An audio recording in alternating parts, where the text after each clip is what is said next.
One of the sources for old music, since the official American culture people had no interest in documenting American vernacular music, was newsreels. Sometimes a newsreel would capture something wonderful beyond belief. I remember seeing an old newsreel that had a jug band doing "He's in the Jailhouse Now." But I hope to find that and see it again before I croak. I'm looking.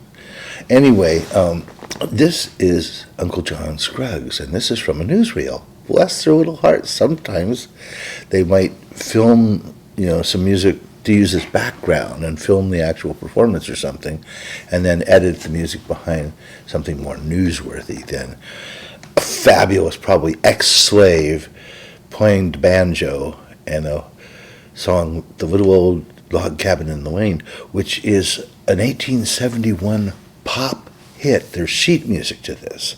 This is not folk music, and most musicologists don't pay attention to the fact that the popular songs of the 19th century are what they meant when they were talking about old-time singing and playing. It doesn't have to be, from the 1500s or something like that and come through the English and Scottish ballad traditions. It's pop music that is now so old, and the formula is in country music, anything over 30 years old is country music. That's why Junior Brown doing Jimi Hendrix and surf music and things like that are perceived as, I think some of the country music now sounds like Fleetwood Mac. The hell's going on there?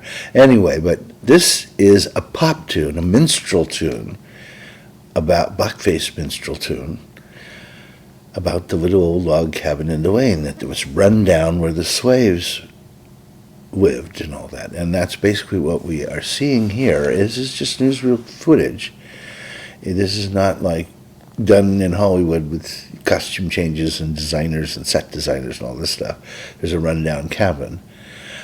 And anyway, it's just absolutely brilliant. But it is an old, popular, published piece of sheet music. We know who wrote it, but it has become a folk song. In fact, the first hillbilly record that I know of was Fiddle and John Carson's okay recording of Little Old Log Cabin in Delane.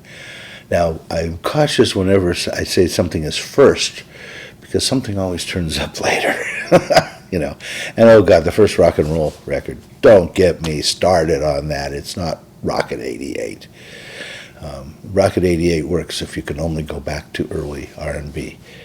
If you are interested in the roots of the rock and roll, it goes way, way, way back. So anyway, and the thing is this politically correct? I mean, technically the term used for the little kids dancing around would be pickaninnies, which you don't hear much anymore. But there's an idea that we should the revisionist history program, which is, that's not correct, and that's, this and that now.